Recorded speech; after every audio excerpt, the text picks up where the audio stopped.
So here we are, Saturday evening. We've had a bit of a busy day. The Austrians managed to get into Essling, push the French out of the church. Although the French hold the majority of the village, they've got these two buildings and the small skirmisher buildings. But the Austrians have consolidated during the night moves, and they're ready for the off. So we've had the first turn of the second day. So lots of exchanges of fire. Again, just to remind people, the hedgerows here denote the drainage ditch, which doesn't provide any cover. It just slows things down marginally and gives some cover to skirmishers. So we can see the French corps of Lannes in the centre here has arrived, along with what's left of the cavalry that was engaged during the first day. So some of the cuirassiers are still here, as is Marelaz and La Salle. Quite heavy casualties for the cavalry throughout the first day for the French. Come down to the granary.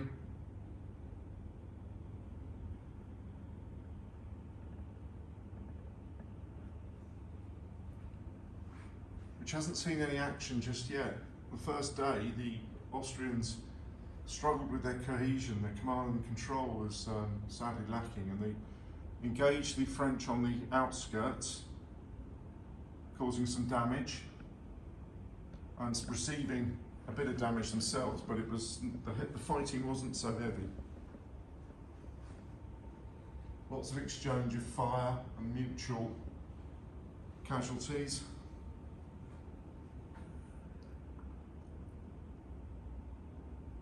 Lannes is now operating in this area with his corps in the centre here as well. So a lot more strength for the French coming in. And then we've got the forces of the Austrian army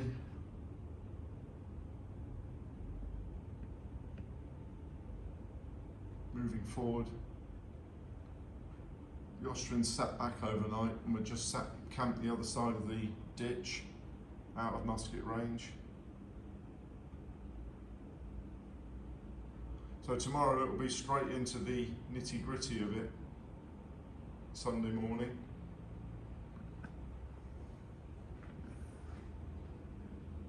I'll just give you some views of the figures.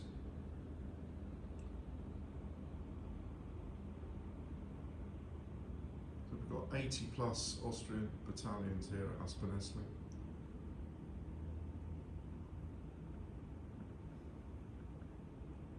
Including two grenadier divisions.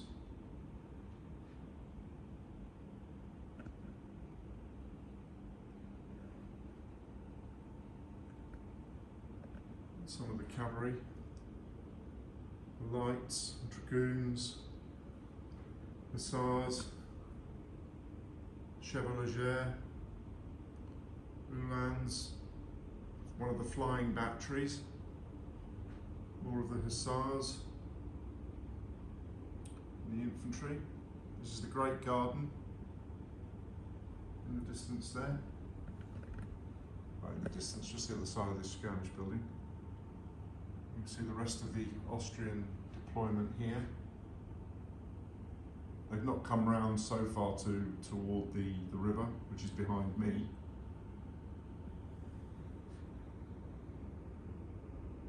As the 12-pounders that are on the Bow Island are actually ranging in on these guys here, putting shot into them. So it's a bit uncomfortable for the poor chaps. There's that, here's a model of the granary. So the fighting will intensify here.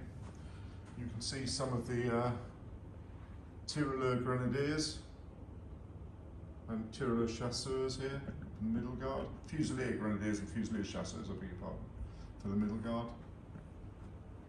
Or as they're termed here in the All-Back, they're termed as Young Guard.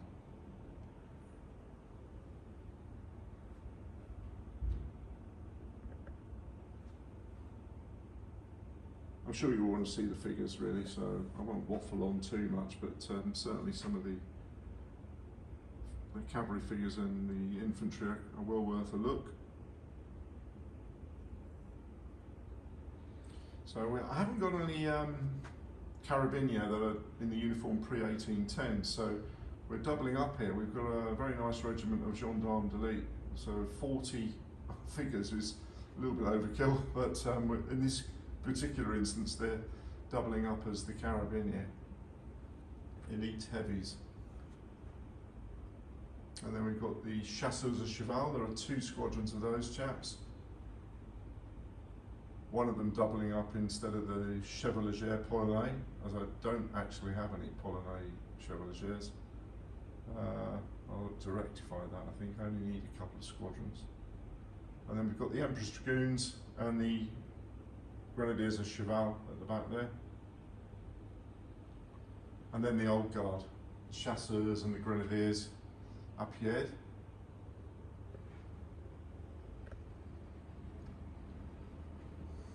And there's the church again. There's some heavy fighting around that earlier today on Saturday. This part of the village took a bit of a beating as well, so more casualties on the French. Overnight we've replaced them with fresh battalions. But again, once the firing starts, it'll all start whittling down, and then once the assaults come in, there'll be some serious bayonet fighting, I guess, in and around those villages.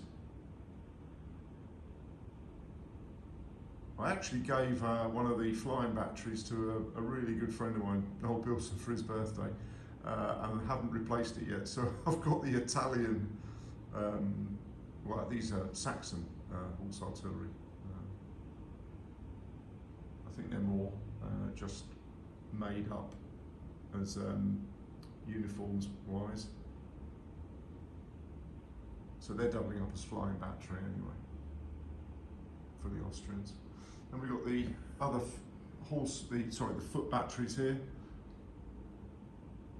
Some of the 12-pounders.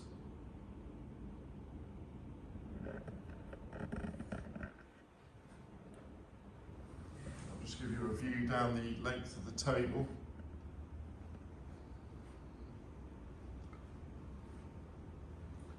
So we've still got 27 feet. I could take it up to 30, 36 feet if we need to.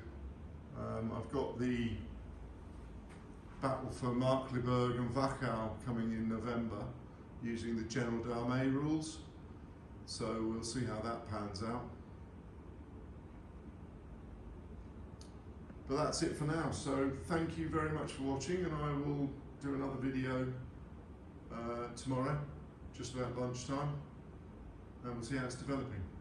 I'll speak to you then.